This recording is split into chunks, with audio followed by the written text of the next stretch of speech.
नमस्कार, आप देख रहे हैं अंचल आंचल। मैं हूं आपके साथ राजश्री थवाई। तो चलिए बढ़ते हैं खबरों की ओर। सबसे पहले बात कर लेते हैं हम खबरों की। तो कहते हैं कि अपराधी कितना भी शातिर क्यों ना हो, वो कोई ना कोई सुराग छोड़ भी देता है। कोरबा जिले के दर्री थाना क्षेत्र के लाटा बस्ती में पत्नी ने प्रेमी के साथ मिलकर पति को रास्ते से हटाने का खौफनाक योजना जो है वो बनाई और फिर पति को जहर देकर मौत की नींद सुला दी। उसके बाद इसे आत्महत्या का रूप देने की कोशिश की, लेकिन बच्चों ने उसकी इस काली करतूत से पर्दा उठा दिया। आपको बता दें कि आरोपी पत्नी का काफी समय से रायगढ़ के एक युवक के साथ प्रेम प्रसंग चल रहा था। इस प्रेम कहानी के बीच पति दीवार था और इसलिए पति को जहर खिला दिया। तबीयत बिगड़ने लगी तो खुद को बेगुनाह दिखाने के लिए उसे अस्पताल ले गई। महिला को लगा था कि वो इस खेल को आत्महत्या का नाम देकर बच निकलेगी, लेकिन उसे यह अंदेशा नहीं था कि मासूम बच्चे सब कुछ देख रहे थे। जब पुलिस ने जांच शुरू की तो बच्चों ने रोते हुए सच बता दिया। बच्चों ने साफ कहा, मम्मी ने ही पापा को जहर खिलाया है। तो बच्चों के बयान ने मामले की दिशा ही बदल दी। वहीं दर्री पुलिस ने त्वरित कार्रवाई करते हुए आरोपी पत्नी को अस्पताल परिसर से गिरफ्तार किया। फिलहाल पुलिस आशिक को पकड़ने के लिए जुटी हुई है।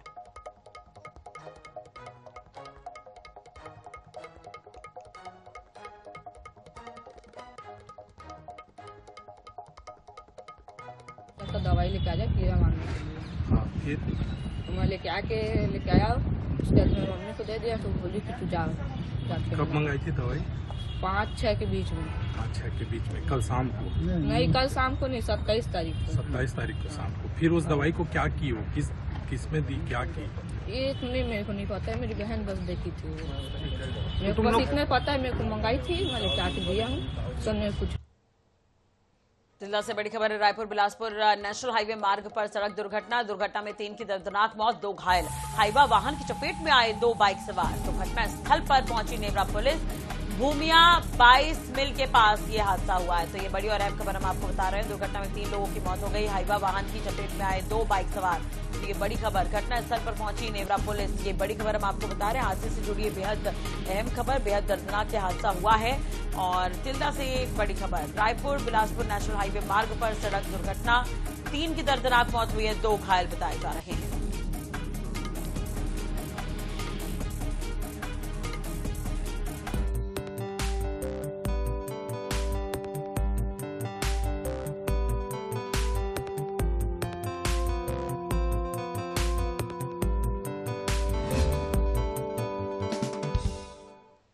मध्य प्रदेश के मुख्यमंत्री डॉक्टर मोहन यादव ने संविदा कर्मियों की भूमिका को राज्य के लिए हनुमान जी की तरह बताया है। उन्होंने कहा कि 10 सालों से अधिक का सेवाकाल पूरा कर चुके संविदा कर्मियों का नियमित पदों पर संविलियन किया जा रहा है। फिलहाल ये प्रक्रिया 50% पदों पर चल रही है। इसके पहले मुख्यमंत्री ने IFS मीट का शुभारंभ किया। ये रिपोर्ट आपको दिखाते हैं। राजधानी के टीटी नगर दशहरा मैदान में भारतीय मजदूर संघ ने संविदा कर्मचारी अधिकारी सम्मेलन का आयोजन किया। इस कार्यक्रम में मुख्यमंत्री डॉक्टर मोहन यादव ने कहा कि 10 वर्ष से अधिक अनुभवी संविदा कर्मियों को नियमित पदों पर संविलियन की अभी तक 50% पदों के लिए प्रक्रिया जारी है। इस दिशा में आगे और काम किया जाएगा।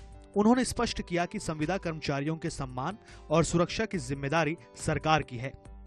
संविदा कर्मियों के हर हक के लिए सदैव सकारात्मक भाव के साथ आपके साथ खड़ी है, ये पक्का आश्वासन देना चाहते हैं। आपकी सेवा सुरक्षा, पारिश्रमिक सुधार, कार्य परिस्थिति, सामाजिक स्थिति और भविष्य की स्थिरता से जुड़े विषयों पर सरकार गंभीरतापूर्वक आपके साथ है, ये पक्का है। और ये आपका भाई भी सदैव आपके साथ रहेगा, इसमें कोई चिंता नहीं। हमारी कोशिश है नियम, न्याय, वित्तीय संतुलन के दायरे में अधिकतम समान निकालें और समाधान निकालते हुए उसमें आपका सम्मान भी और आपकी सुरक्षा भी सुनिश्चित करेंगे, ये पक्का है, इसमें कोई शंका नहीं। 10 वर्षों से अधिक अनुभवी संविदा कर्मचारियों को नियमित पदों पर विरुद्ध संविलियन करने की बात कही है, तो 50% तो हमने चालू रखी है। इस दिशा में और आगे हम काम करने वाले हैं। इसके पहले प्रशासन अकादमी में वानिकी सम्मेलन एवं IFS मीट 2026 का शुभारंभ मुख्यमंत्री ने किया। मुख्यमंत्री डॉक्टर मोहन यादव ने भारतीय वन सेवा के सेवानिवृत्ति अधिकारी और प्रदेश के पूर्व पीसीसीएफ श्रद्धेय डॉक्टर पीवी गंगोपाध्याय को प्रदेश के वनों की सुरक्षा और बेहतरी में उनके योगदान के लिए लाइफ टाइम अचीवमेंट अवार्ड 2026 प्रदान किया। इसके अलावा मुख्यमंत्री ने राज्य स्तरीय पुष्प महोत्सव का भी शुभारंभ किया। देश का दूसरा सर्वाधिक पुष्प उत्पादक राज्य मध्य प्रदेश है। मुख्यमंत्री ने पुष्प महोत्सव के 3 दिन तक जारी रहने की घोषणा भी की। Bureau report, INH news, Bhopal.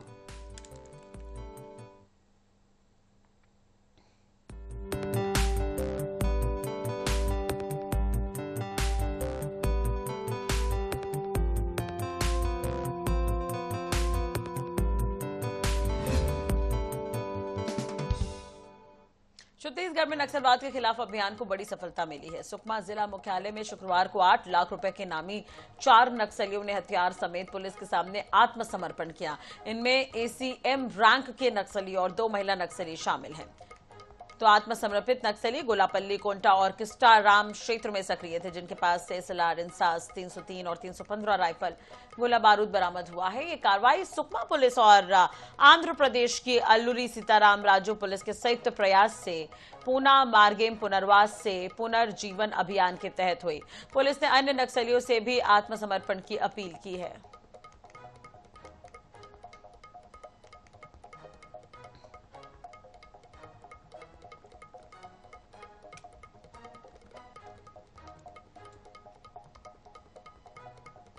चार माओवादी कैडर 4 हथियार के साथ समाज की मुख्यधारा में शामिल होने के उद्देश्य से आज पुनर्वास किया है।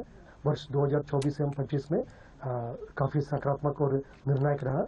बस्तर संभाग के अंतर्गत पुलिस एवं अन्य जितना भी सुरक्षा बल जो इधर डिप्लॉयड और कार्य कर रहा है, इस अवधि में लगभग 2400 से अधिक माओवादी कैडर ने हिंसा त्याग करके समाज की मुख्यधारा में शामिल हुई है और उनका पुनर्वास की जा रही है। मध्य प्रदेश की जीवनदायिनी नर्मदा नदी में बढ़ते प्रदूषण की गंभीर तस्वीर जबलपुर में देखने को मिल रही है। नर्मदा में मिलने वाली सहायक नदियां अत्यधिक दूषित हो गई हैं, जिससे पानी पीने वाले जानवरों की मौत तक हो रही है। ग्राम पंचायत मुंगेली में स्थानीय नदी जो है पूरी तरह से प्रदूषण की चपेट में है। ग्रामीणों का कहना है कि पहले से वे इस नदी से में स्नान करते थे और अनाज धोते थे, लेकिन आसपास लगे गिट्टी क्रशरों से निकलने वाले केमिकल ने नदी को जहरीला बना दिया है। मां नर्मदा में मिलने वाली गंदगी को साफ करने की सरकार कितने भी दावे करे, लेकिन वो दावे फेल होते नजर आते हैं। खासतौर से उस स्थान पर जहां पर उनकी सहायक नदियां जो हैं वो मिलती हैं, लेकिन अब सहायक नदियां किस प्रकार से दूषित हो गई, किस प्रकार की स्थिति उनकी बनी हुई है। ये वानगी जो है जो जबलपुर में आप देख सकते हैं कि अभी हम मौजूद हैं जबलपुर के मगेली ग्राम में, जहां पर एक सहायक नदी, छोटी नदी है ये, और ये नदी में किस प्रकार का प्रदूषित जो अपशिष्ट है वो है क्रेशर से निकलने वाला अपशिष्ट। ये जो पानी है ये इतना प्रदूषित हो चुका है कि इसको पीने में जहर जो है वो इनके अंदर आता हुआ दिखाई दे रहा है। हालांकि यहाँ से महज ही 1 किलोमीटर दूरी पर जो है जबलपुर का पवित्र तीर्थ क्षेत्र ग्वारी घाट जो है वो मौजूद है, लेकिन इसको देखने वाला कोई नजर नहीं आता। हमारे साथ यहाँ पर पूर्व सरपंच हैं जो कि मगेली ग्राम के ही हैं, गंगाराम जी। गंगाराम जी, ये जो पूरा नदी थी, पुरानी नदी थी, क्या स्थिति में थी और आज वर्तमान में क्या स्थिति है? ये पहले बहुत अच्छा पीने योग्य पानी था। इसमें हमारे गांव के लोग, पूरे सारे गांव के लोग इसका यूज करते थे, पानी अपने घर ही यूज करते थे। अब जब से ये प्लांट लगे माने गांव में, क्रेशर प्लांट, उससे ये प्रदूषित पानी आता हो जाता है, नर्मदा जी में मिल रहा है। ये माने गांव से क्रेशरों से आ रहा है। जो प्लांट लगे बड़े बड़े, बहुत से प्लांट, उससे ये बह रहा है, सब केमिकल आ रहा, पौधे सूख रहे हैं, गायें पानी पीने को जाती है, सामने पड़ी हैं, रोज 2, 4, 10 गायें मर रही हैं, पौधे सूख रहे, बड़े बड़े झाड़ पेड़ सूख रहे इससे, केमिकल से। तो देख सकते हैं कि जिस प्रकार से गंगाराम जी हमको बता रहे हैं कि हजारों की तादाद में यहाँ पर वृक्ष सूख चुके हैं और साथ में उससे लगी हुई किसानों की जमीन है वो भी दूषित हो गई और वहाँ पर लोग खेती नहीं कर पा रहे हैं। जबलपुर समाज सहयोगी कार्तिक गुप्ता के साथ संजय साहू, INH 24x7। जबलपुर के बिलहरी में तेज रफ्तार कार अनियंत्रित होकर डिवाइडर पर चढ़ गई, फिर एक पोल से जा टकराई। टक्कर इतनी भयानक थी कि स्ट्रीट पोल पूरी तरह से क्षतिग्रस्त हो गया। घटना का सीसीटीवी फुटेज भी सामने आया है, जिसके आधार पर पुलिस जांच कर रही है। वहीं हादसे के बाद चालक मौके से फरार हो गए। तस्वीर हम आपको दिखा रहे हैं, सीसीटीवी फुटेज। हादसे के बाद से ही चालक मौके से फरार है। ये तस्वीर आप देख सकते हैं। तेज रफ्तार का कहर यहां पर देखने को मिल रहा है। कार डिवाइडर से जा टकराई और उसके बाद पोल से टकराकर पूरी तरह से क्षतिग्रस्त हो गई। सीसीटीवी में कैद हुई पूरी घटना, ये तस्वीर आप देख सकते हैं। तो जबलपुर की ये खबर है और हादसे के बाद से ही चालक मौके से फरार है।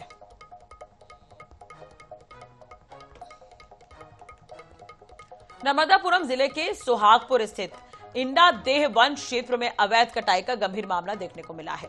यहां सैकड़ों सागौन के पेड़ों को अवैध रूप से काटे जाने का आरोप है। स्थानीय लोगों ने वन विभाग में शिकायत दर्ज कराई, जिसके बाद जांच शुरू कर दी गई है। शिकायतकर्ताओं ने कटे पेड़ों की फोटो और वीडियो सबूत के तौर पर विभाग को सौंपे हैं। आरोप है कि इस अवैध कटाई में डिप्टी रेंजर नाकेदार और सुरक्षा श्रमिकों की मिली भगत रही। बताया जा रहा है कि काटे गए पेड़ों की कीमत करोड़ों में है और मामले में शिकायतकर्ता का बयान भी दर्ज किया गया है। वन क्षेत्र डूनादह के अंतर्गत सागौन की अवैध कटाई अत्यधिक मात्रा में काफ़ी समय से चल रही है, जिसमें समस्त अधिकारी कर्मचारी सम्मिलित हैं। जब ही इतनी बड़ी मात्रा में सागौन की अवैध कटाई काफ़ी समय से चल रही है, मैं एक जिम्मेदार नागरिक होने के नाते मेरा फर्ज बनता है कि मैं इस अवैध कटाई के विरुद्ध आवाज़ उठाऊं और शासन प्रशासन को अवगत करूं। इधर ईओडब्ल्यू विभाग ने बड़ी कार्रवाई की है। आपको बता दें, छतरपुर में विभाग ने बक्सवाहा नगर परिषद की सीएमओ नेहा शर्मा और उपयंत्री शोभित मिश्रा को रिश्वत लेते रंगे हाथ गिरफ्तार किया है। आरोप है कि दोनों ने आवासीय पट्टा और प्रधानमंत्री आवास की स्वीकृति के बदले 40,000 रुपए की मांग की थी। प्राप्त कार्रवाई के दौरान रिश्वत की रकम उपयंत्री शोभित मिश्रा ने ली। फिलहाल ईओडब्ल्यू ने दोनों आरोपियों के खिलाफ मामला दर्ज कर लिया है और जांच शुरू कर दी है। ईओडब्ल्यू सागर के द्वारा ट्रैप की कार्रवाई की गई है। यहाँ ग्राम बक्सवाहा की निवासी हरिराम अहरवार से जमीन के पट्टा एवं उनके पिताजी की कुटीर सैंक्शन किए जाने के नाम पर सीएमओ सुश्री नेहा शर्मा एवं उपयंत्री शोभित मिश्रा द्वारा 30,000 रुपये की मांग की गई थी। आज ईओडब्ल्यू द्वारा कार्रवाई की जाकर के 30,000 रुपये जब्त किए गए हैं। बलौदाबाजार भाटापारा जिला अपने नए नए कार्यों को लेकर अक्सर चर्चा में रहता है। इसी कड़ी में एक और मामला देखने को मिला है, जिसने जिले की सियासत और प्रशासनिक निर्णयों पर सवाल खड़े कर दिए हैं। महात्मा गांधी की पुण्यतिथि 30 जनवरी को शुष्क दिवस पर ही यानी हदबंद क्षेत्र में नई अंग्रेजी और देशी शराब दुकान की शुरुआत की गई। आबकारी विभाग के नियमों में बदलाव के बाद 30 जनवरी को ही नई शराब दुकानों की शुरुआत की गई, जिसकी जिले में चर्चा है।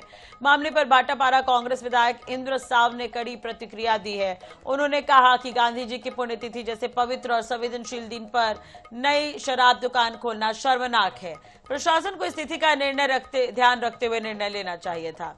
उन्होंने यहाँ पर गांधी के विचारों और आदर्शों के खिलाफ इसे बताया है। आमजन में भी असंतोष है।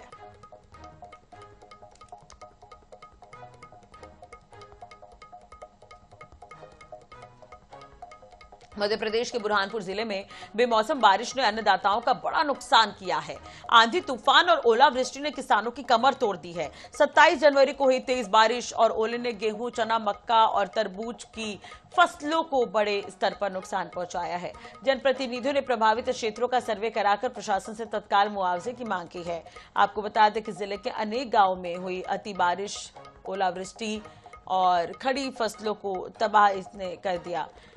गेहूं और चने की फसल जहां जमीन पर बिछ गई है, तो वहीं मक्का और तरबूज की खेती को भी नुकसान हुआ है। किसानों की पूरी मेहनत कुछ घंटे में बर्बाद हो गई।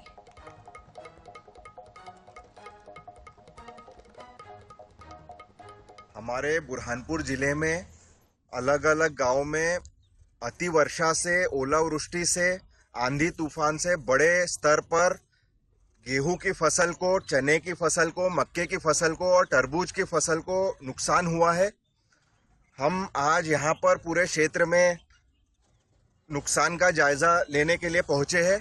मेरा आपके माध्यम से प्रशासन को यही निवेदन है कि तुरंत से तुरंत टीमें निकालकर जो ये नुकसान किसानों का हुआ है उसका सर्वे कराए और एक समयबद्ध तरीके से उचित मुआवजा प्रशासन की ओर से, सरकार की ओर से किसानों को दिया जाए। चलिए इसी के साथ ही फिलहाल इस बुलेटिन में इतना ही। खबरों के लिए बने रहिए हमारे साथ। नमस्कार।